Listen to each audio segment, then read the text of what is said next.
출애굽 창세기 50장 마지막 장까지 다 읽었습니다. 요셉은 하나님이 꾸게 하신 꿈, 하나님이 갖게 하신 비전을 인내하면서 잘 이룬 사람입니다. 예수 그리스도를 성경에서 가장 많이 닮은 모델이기도 합니다. 요셉은 하나님이 갖게 하신, 꾸게 하신 꿈을 가지고 끝까지 인내하면서 갔기 때문에 그 꿈이 이루어졌습니다. 속히 포기하거나 좌절하지 않았습니다. 사람이 살아가면서 이 비전, 꿈이 있어야 됩니다. 오늘도. 그래야 도전하는 마음이 생기고 오늘보다 좀 더 나은 내일이 그렇게 있게 되는 것입니다. 꿈이 없는 백성은 망할 수밖에 없습니다. 그런데 그 꿈을 가지고 가는 어간에 누구를 만나느냐가 참 중요합니다. 가장 중요한 만남이 바로 예수 그리스도입니다. 주님을 만나야 되고요. 그 다음에 잘 만나야 될 사람이 어머니입니다. 어머니. 근데 어머니는 내가 마음대로 만날 수가 없잖아. 하나님이 정해 주시는 대로 만나야 돼. 또 한 사람 아내입니다.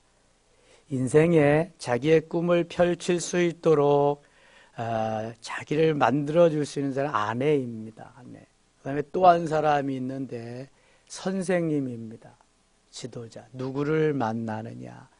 그게 인생을 가름하는 것입니다.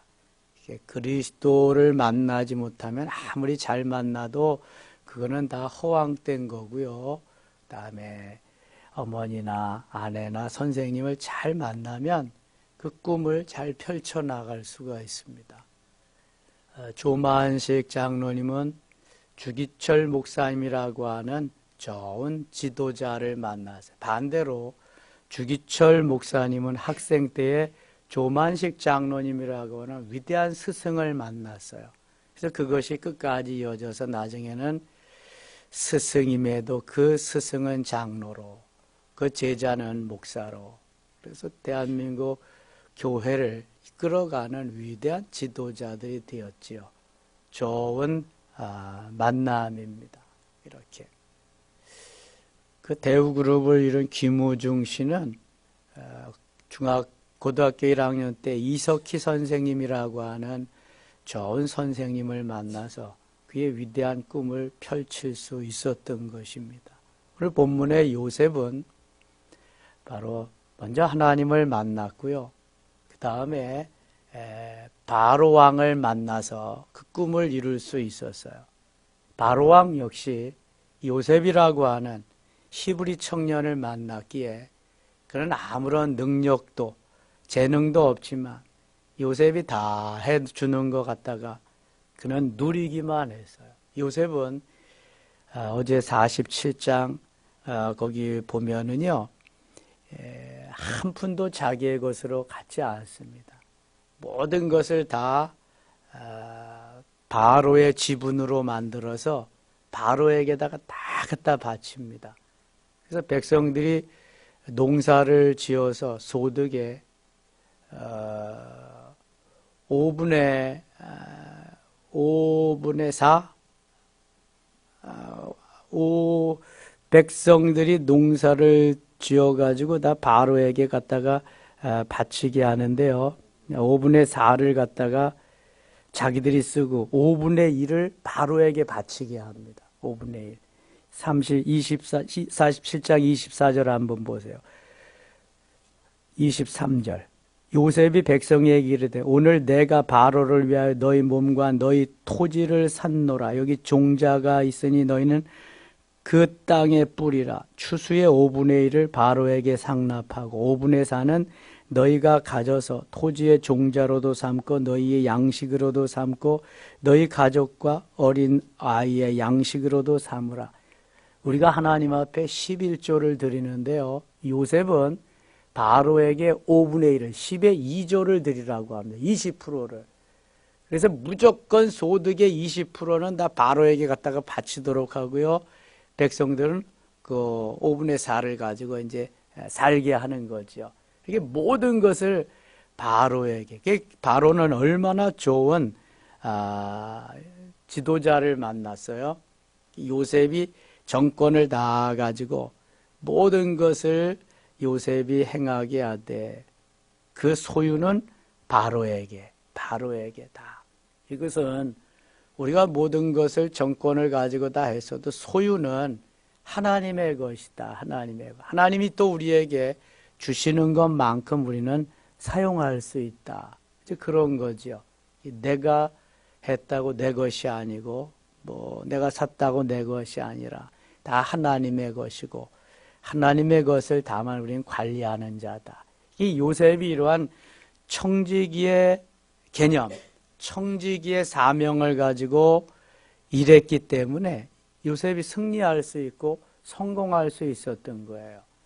만일 요셉이 내가 왕이다, 내가 모든 것을 한다, 그랬다면 하나님은 이렇게 역사하지 않았을 거예요. 그래서 바로 왕도 요셉의 가족에게 가장 좋은 그 고센 땅이라고 하는 비옥한 땅을 주게 됩니다. 물론 요셉을 알지 못하는 바로 왕이 나타났을 때는 상황이 완전히 역전되지만 요셉을 아는 바로 왕, 근데 이 만남이 그래서 얼마나 중요한지 몰라요. 누구를 만나느냐, 내가 누구와 함께 있느냐, 누가 현재 나와 함께 있느냐가 중요한 것입니다. 특별히 신앙생활을 하는 우리들은 좋은 교회를 만나야 됩니다. 좋은 교회, 그리고 좋은 영적 지도자를 만나야 됩니다. 이게 축복입니다. 가장 큰 축복입니다. 자식들은 좋은 가장, 아버지를 만나야 되고 좋은 어머니를 만나야 되는 게 가장 큰 축복이죠. 또 그렇지 아니하면 그 뭐 어떻게 자기 혼자 다 생을 꾸려가야 되는데 그 얼마나 그 어렵겠어요. 도와주는, 기도해주는 것이. 자, 48장 가겠습니다. 일후에 어떤 사람이 요셉에게 말하기를 네 아버지가 병들었다 하므로 그가 곧 두 아들 므낫세와 에브라임과 함께 이르니 어떤 사람이 야곱에게 말하 네 아들 요셉이 내게 왔다 하며 이스라엘이 힘을 내어 침상에 앉아 3절 4절 같이 읽어요. 요셉에게 이르되 이전엔 가나안 땅 루스에서 전능하신 하나님 내게 나타나사 복을 내게 이르시되 내가 너로 생육하고 번성하게 하고 내게서 많은 백성이 나게 하고 내가 이 땅을 내 후손에게 주 영원한 소유가 되게 하리라 하셨느니라. 이제 요셉에게 하나님이 야곱에게 말씀하신 것을 전해주는 것입니다. 내가 애굽으로 와서 네게 이르기 전에 애굽에서 네가 낳은 두 아들 에브라임과 므낫세는 내 것이라 르우벤과 시므온처럼 내 것이 될 것이요. 자, 이것은 손자이지만 야곱은 요셉에게 그 두 아들은 내 것이라, 내 아들이다라고 말씀합니다. 요셉에게 더 주고 싶은 그러한 야곱, 아버지의 마음이 여기 담겨 있어요. 실제적으로 그래서 요셉의 두 아들 에브라임과 므낫세는 야곱의 아들이 됩니다. 이게 뭐 그냥 야곱의 아들이 되는 것이 아니라 야곱이 요셉에게 줄 한 분깃을 두 몫을 줍니다. 그래서 모든 지파가 야곱의 아들들의 이름을 따서 루벤 지파, 시므온 지파, 레위 지파, 유다 지파 이렇게 나가는데 요셉 지파만은 요셉 지파라고 하지 않고 에브라임 지파, 므낫세 지파 이렇게 나갑니다. 그러니까 요셉에게는 두 지파를 주는 거예요. 그래서 내 것이라, 내 아들이라고 말하는 거예요. 손자지만. 이것은 바로 요셉을 통해서 하나님께서 그 백성을 거기까지 이끌으시고 복을 주시는 것을 의미하는 것입니다. 그러면은 한 지파가 모자랄 텐데 하나님은 레위 지파를 주예전에서 일하는 그러한 지파로 해서 레위 지파에는 분깃을 주지 않습니다. 레위 지파는 백성들, 다른 지파에서 12지파에서 하나님 앞에 드린 11조를 가지고 생활하게 하는 그러한 제도를 만들었지요. 그래서 요셉은 그 아들 에브라임과 므낫세가 두 지파. 여기 에브라임과 므낫세가 맏아들임에도 불구하고 에브라임을 먼저 언급한 것은 야곱이 에브라임을 먼저 므낫세보다도 크게 여기고 복을 주시리라는 하나님의 축복이 있었기 때문에 그래요. 자, 12절 가겠습니다.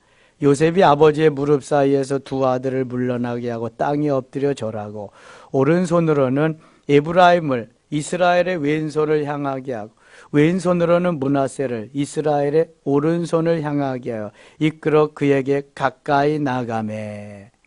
그러니까 야곱이 구약 시대에는 아버지의 축복이 곧 하나님의 축복입니다. 이 가장이 그래서 신앙생활을 잘해야 됩니다. 요셉의 아버지 야곱이 세상을 떠나게 될 때에 마지막으로 아버지 앞에 가서 축복을 받는데 이 아버지 야곱이 눈이 어둡고 이제 그러니까 요셉이 자기의 두 아들을 맏아들 므낫세는 야곱의 오른손 앞에 에브라임은 왼손 앞에 이렇게 축복을 해주시도록 갖다가 이렇게 해놨어요. 그런데 이 야곱이 아버지가 어떻게 축복을 하냐면 손을 딱 X자로 엇갈려서 이렇게 축복을 하시는 거예요. 그러니까 요셉이 뭐라니? 아버지, 므낫세가 맞이입니다. 므낫세가 맞이입니다. 므낫세가 맏아들입니다. 그러니까 나도 안다, 나도 알아. 이 아들아, 나도 안다. 그러면서 축복을 하는 겁니다. 14절 보세요. 14절. 이스라엘이 오른손을 펴서 차남 에브라임의 머리에 얹고 에브라임 왼손을 펴서 므낫세의 머리에 얹지. 이렇게 어깨 맞힌 거예요. 므낫세는 장자라도 팔을 맞바꾸어 얹었더라. 아마 야곱은 그런 생각했을 거예요. 하나님이 나를 차자로 보내셨는데 형 에서가 있는데 내게 복을 주어서 나를 아브라함의 후손으로 아브라함의 하나님 이삭의 야곱의 하나님으로 만들어 주셨다. 그걸 머릿속에 넣고 하나님이 에브라임에게 더 큰 복을 주실 것이다. 제 생각이에요. 맞을 수도 있고 틀릴 수도 있고 그런데 분명히 그러한 마음을 가지고 그렇게 했을 거예요. 이게 하나님의 축복이 이렇게 임하신다. 그가 요셉을 위하여 축복하여 이르되 15절 내 조부 아브라함과 아버지 이삭이 섬기던 하나님 나의 출생으로부터 지금까지 나를 기르신 하나님 나를 모든 환난에서 건지신 여호와의 사자께서 이 아이들에게 복을 주시오며 이들로 내 이름과 내 조상 아브라함과 이삭의 이름으로 정하게 하시오며 이들이 세상에서 번식되게 하시기를 원하나이다. 17절 18절 같이 읽어요.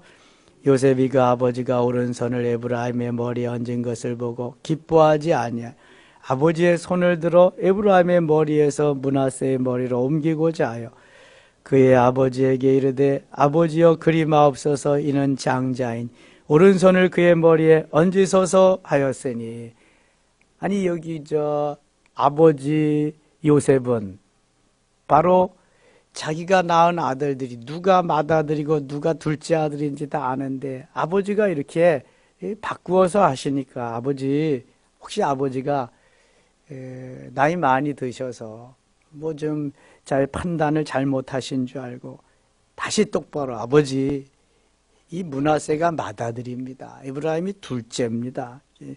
오른손을 맞이에게 갖다가 얹으소서. 이 오른손이 능력을 오른손이 권능을 오른손이 더 힘있음을 성경은 의미하고 있거든요. 그래서 그렇게 했어요. 19절 같이 읽겠습니다. 그의 아버지가 허락하지 아니하여 이르되 나도 안다 내 아들아 나도 안다 그도 한 족속이 되며 그도 크게 되려니와 그의 아우가 그보다 큰 자가 되고 그의 자손이 여러 민족을 이루리라 하고 에브라임 자손이 므낫세 자손보다 더 크게 되리라 말씀합니다.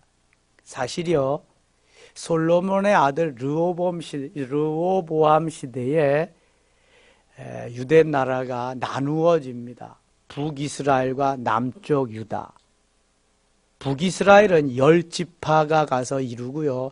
남쪽 유다는 겨우 므낫세 지파 하나가 이제 오는데요. 아니, 유대 지파 하나가 오는데 나중에 므낫세 지파가 꼽살이 껴서 2지파가 됩니다.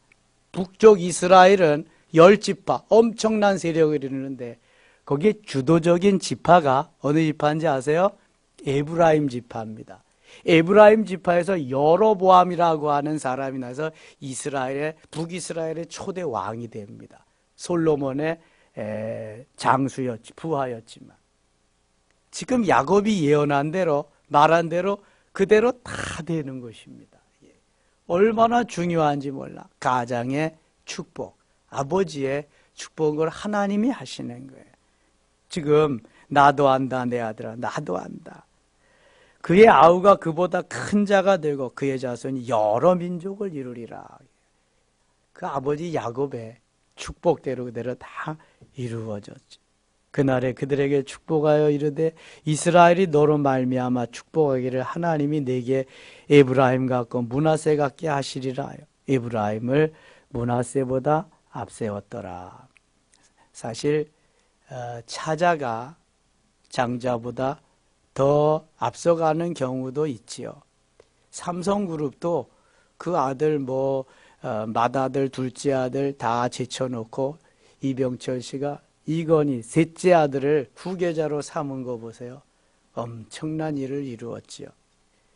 아버지가 판단할 때에 아버지는 다 속속들이 기르고 해서 아니까. 요즘은 하나나 둘밖에 없으니까 그건 따질 새도 없네요. 그냥 그 아들이 그거 전부니까. 어떻게. 49장 가겠습니다. 야곱이 그 아들들을 불러 이르되 너희는 모이라. 너희가 후일에 당할 일을 내가 너희에게 이르리라. 너희는 모여 들으라. 야곱의 아들들아 너희 아버지 이스라엘에게 들을지어다. 루벤아 너는 내 장자요 내 능력이요 내 기력의 시작이라.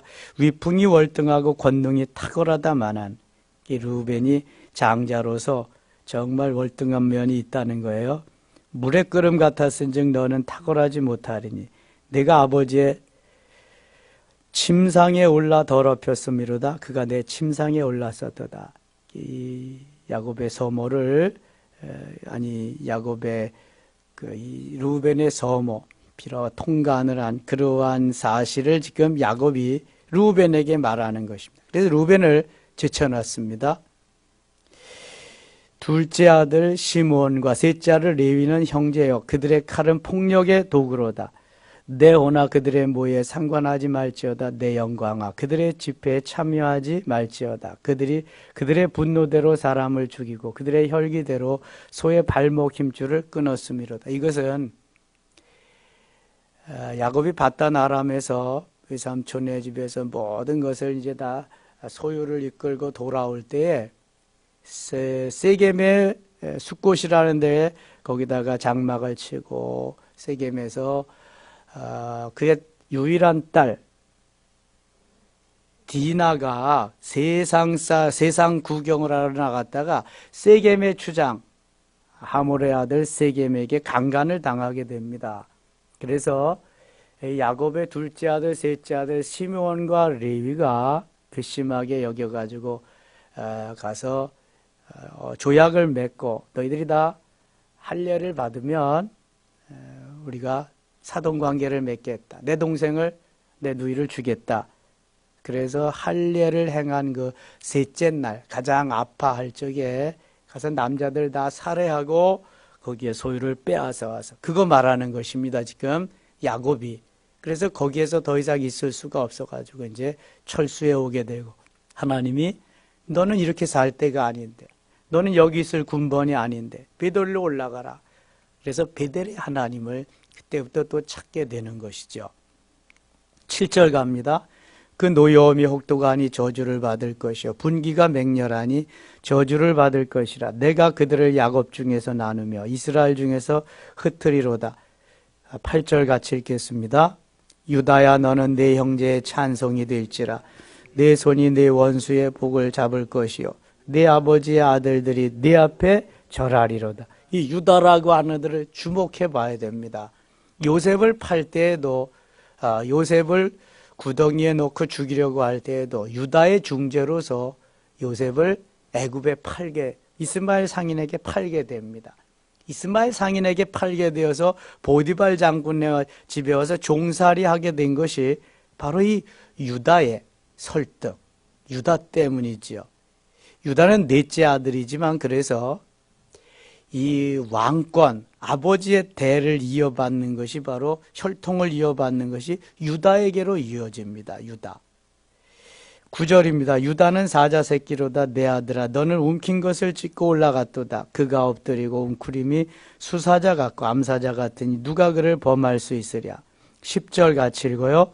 규가 유다를 떠나지 아니하며 통치자의 지팡이가 그 발 사이에서 떠나지 아니하기를 실로가 오시기까지 이르리니 그에게 모든 백성이 복종하리로다. 아멘. 규가 유다를 떠나지 규는 금호를 의미해요. 지휘봉을 의미합니다. 그러니까 왕이 유다를 통해서 나고 유다의 후손 중에서 왕이 떠나지 아니할 것이다. 그걸 의미합니다. 통치자의 지팡이, 왕이 갖는 지휘봉이 그 발 사이에서 떠나지 아니하기를 실로가 오시기가 실로는 메시아를 의미합니다. 그래서 그 후손 중에서 그 후손 중에서 다윗이 탄생하고 후손 중에서 메시아가 탄생하는 거예요. 그러니까 혈통적으로는 계보적으로는 아브라함과 이삭과 야곱과 유다를 통해서 쭉 메시아가 오는 거죠. 물론 영적인 축복은 저 요셉에게로 이어지게 됩니다. 요셉에게. 11절입니다. 그의 나귀를 포도나무에 매며 그의 암나귀 새끼를 아름다운 포도나무에 맬 것이며 또 그 옷을 포도주에 빨며 그의 복장을 포도즙에 빨리로다. 그의 눈은 포도주로 인하여 붉겠고 그의 눈은 우유로 말미암아 희리로다. 22절 가겠습니다. 22절. 요셉에 대해서 축복하지요. 요셉은 무성한 가지고 샘 곁에 무성한 가지라 그 가지가 담을 넘었도다. 이 요셉과 같이 축복한 아들이 없습니다. 요셉은 엄청나게 제일 많은 그러한 단어를 사용하고 할애하면서 요셉을 축복합니다. 29절 활 쏘는 자가 그를 학대하며 적개심을 가지고 그를 쏘았으나 24절 같이 읽어요. 요셉의 활은 돌이요 굳세며 그의 팔은 힘이 있으니 이는 야곱의 전능자 이스라엘의 반석인 목자의 손을 힘입음이라. 요셉을 축복하는 축복은 다르죠. 내 아버지 하나님께로 말미암아 그가 너를 도우실 것이요 전능자로 말미암나 그가 내게 복을 주실 것이라. 위로 하늘의 복과 아래로 깊은 샘의 복과 젖먹이는 복과 태의 복이로다. 요셉에게 온갖 가지 복을 다 쏟아붓습니다. 이 야곱이 육신적으로도 요셉을 사랑하고 라헬을 사랑해서 그 아들 요셉이지만 요셉 때문에 온 가족이 구원을 받았어요. 요셉 때문에 살게 되었어요. 요셉에게 그래서 모든 것을 다 쏟아부어 복을 빕니다. 여기서 위로 하늘의 복과 위로 하늘에 하나님이 주시는 복과 아래로 깊은 샘의 복과 땅에서부터 이것도 물론 하나님이 주시는 거지만 하늘의 위로 복은 영적인 것을 의미하는 겁니다. 아래로 깊은 샘의 복과 그러니까 영적인 것, 육신적인 복을 다 요셉에게 쏟아 부어줍니다. 젖먹이는 복과 태의 복 그러니까 어머니로부터 후손이 탄생할 그 모든 것까지라도 다 요셉에게 이렇게 부어주는 모습을 보게 되죠. 엄청난 것입니다. 이것은 내 아버지의 축복이 내 선조의 축복보다 나아서 영원한 산이 한없음 같이 이 축복이 요셉의 머리로 돌아오며 그 형제 중 뛰어난 자의 정수리로 돌아오리로다. 요셉이 아들 중에 아들로서 여기에 복을 다 누리게 되는 거죠. 엄청난 그 아버지의 하나님의 복을. 그러니까 요셉이 모든 그 전권을 가지고 그 아버지의 시신도 이제 가나안 땅으로 옮기게 되고 그럽니다. 누가 영권을 가지고 있느냐, 이게 중요한 거죠. 영적인 거. 형제들이 여러 명 있어도 하나님이 영적인 권위를 주셔 영권을 주셔야 바로 그 파워, 그 능력으로 일을 할 수 있는 것입니다. 50장에 가겠습니다. 50장 15절입니다. 요셉의 형제들이 그들의 아버지가 죽었음을 보고 말하되 요셉이 혹시 우리를 미워하여 우리가 그에게 행한 모든 악을 다 갚지나 아니할까 하고, 요셉의 야곱이, 자 49장 30절부터 좀 봐야 되겠네. 49장 33절 34. 야곱이 아들에게 명하기를 마치고 그 발을 침상에 모으고 숨을 거두니 그의 백성에게로 돌아갔더라. 야곱이 하나님께로 이제 돌아갔음을 의미해요. 147세를 일기로 야곱은 하나님께 갑니다. 이제 야곱이 떠난 그러한 중에서 요셉의 형제들이 요셉에게 와서 이렇게 말합니다. 15절. 요셉의 형제들이 그들의 아버지가 죽었음을 보고 말하되 요셉이 혹시 우리를 미워하여 우리가 그에게 행한 모든 악을 다 갚지는 아니할까 하고, 아버지가 있을 때는 아버지 때문에 우리를 용서한 것 같이 그렇게 했지만 아버지가 돌아가셨으니까 혹시 요셉이 우리를 해하지는 않을까. 형들은 두려움에 쌓여 있어요. 왜냐하면 옛날에 요셉을 팔아먹은, 미워하는 그러한 전적이 있기 때문에 형들은 두려워 떨고 있습니다. 지금까지도. 16절. 요셉에게 말을 전하여 이르되 당신의 아버지가 돌아가시기 전에 명령하여 이르시기를 너희는 이같이 요셉에게 이르라 내 형들이 내게 악을 행하였을지라도 이제 바라건대 그들의 허물과 죄를 용서하라 하셨나니 당신 아버지의 하나님의 종들인 우리 죄를 이제 용서하소서 하며 요셉이 그들이 그에게 하는 말을 들을 때 울었더라. 왜 울었을까요? 요셉은 이미 다 용서했어요. 요셉은 이미 다 없는 것으로 알고 있는데 형들은 그거 머릿속에 가슴에 품어두고 이제 아버지가 돌아가셨으니 요셉이 우리를 해칠 것이다. 이제 우리는 죽음이다. 이렇게 하고 우리는 당신들의 종입니다 하면서 이렇게 하는 모습을 보면 요셉이 너무 가슴이 아파서 울은 거죠. 나는 다 용서하고 나는 다 이미 그거 생각지도 않고 있는데 형들은 아직 저렇게 하고 있구나. 가슴이 아픈 거죠, 요셉이. 18절. 그의 형들이 또 친히 와서 요셉의 앞에 엎드려 이르되 우리는 당신의 종들이니다. 우리는 당신의 종들. 죽을까 봐 여기 죽음을 면하기 위해서 요셉 앞에 엎드려서 이렇게 합니다. 19절. 요셉이 그들에게 이르되 두려워하지 마소서 내가 하나님을 대신하리. 이게 무슨 말이에요? 하나님은 이미 당신들을 다 용서하셨습니다. 내가 하나님의 사랑으로 하나님의 은혜로 형들을 이미 다 용서했습니다. 이건 내가 한 것도 아니고 하나님이 하신 겁니다.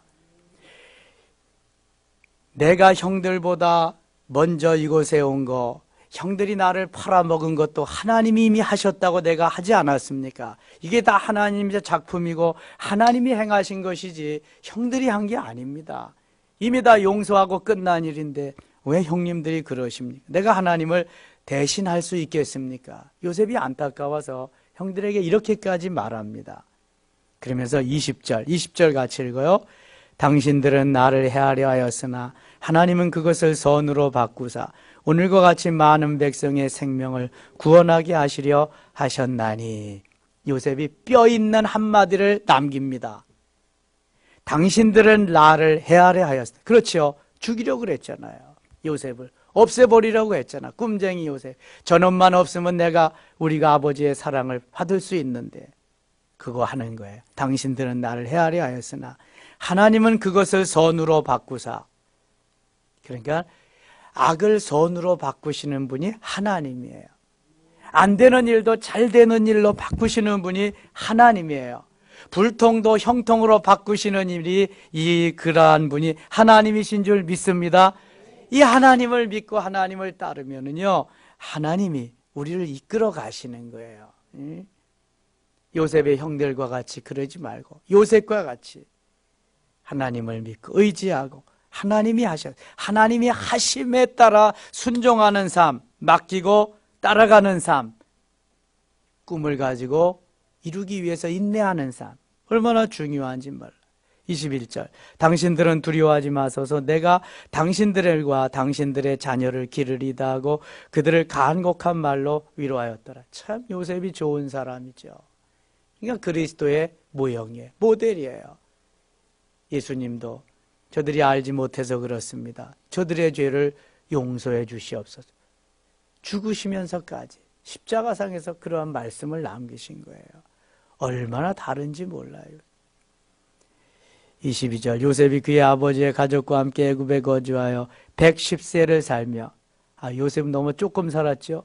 아브라함이 175세, 이삭이 180세, 야곱이 147세 살았는데, 요셉과 같이 위대한 인물은 좀 더 오래 살면서 큰 일을 더 많이 하시면 좋은데, 이게 뭐 마음대로 되는 게 아니잖아요. 누구의 손에 달려 있어요? 하나님의 손에 달려 있어요. 그럼 뭐 어떻게 할 수가 없는 거예요. 요셉이나 모세 같은 사람은 좀 오래 살아서 좀 오랫동안 일하시면 너무 좋은데, 하나님은 그렇지 않으시다는. 에브라임의 자손 3대를 보았으면 23절, 므낫세의 아들 마길의 아들들도 요셉의 스라에서 양육되었더라. 24절 같이 읽겠습니다. 요셉이 그의 형제들에게 이르되 나는 죽을 것이나 하나님이 당신들을 돌보시고 당신들을 이 땅에서 인도하여 내사 아브라함과 이삭과 야곱에게 맹세하신 땅에 이르게 하시리라 하고, 요셉이 형들보다도 먼저 세상을 떠나는 거예요. 그러니까 형들에게 이렇게 요셉이 또 부탁을 합니다. 25절, 요셉이 또 이스라엘 자손에게 맹세시켜 이르기를 하나님이 당신들을 돌보시리니 당신들은 여기서 내 해골을 메고 올라가겠다 하라 하였더라. 그러니까 요셉도 아버지의 유골을 저 막벨라 굴에 선조들이 묻힌 곳에 갖다가 묻어달라고 해서 그대로 했고, 이 요셉도 자기가 이제 죽으면 가나안 땅에 메고 가서 해골을 거기다가 묵어달라고 유언을 하게 됩니다. 25절, 요셉이 110세의 죽음에 그들이 그의 몸에 향제를 넣고 애굽에서 입관하였더라. 자, 사람은 한번 왔다가 가는 겁니다. 누구든지 다 이 길을 가는 것입니다. 하나님이 주신 우리의 생명, 내가 사는 어간 동안에 요셉과 같이 멋있게 아름답게 그러한 족적을 남기고 주님 부르실 때 우리가 감사하면서 미련 없이 아멘 주여서 오시옵소서, 내가 주 앞에 갑니다, 이렇게 주 앞에 가실 수 있도록 그러한 날이 우리에게 잘 준비되고 예비되기를 원합니다. 기도합니다. 아버지 하나님 고맙습니다. 요셉과 같이 멋있게 족적을 남기고 하나님 앞에 갈 수 있는 우리들이 되게 하여 주시옵소서.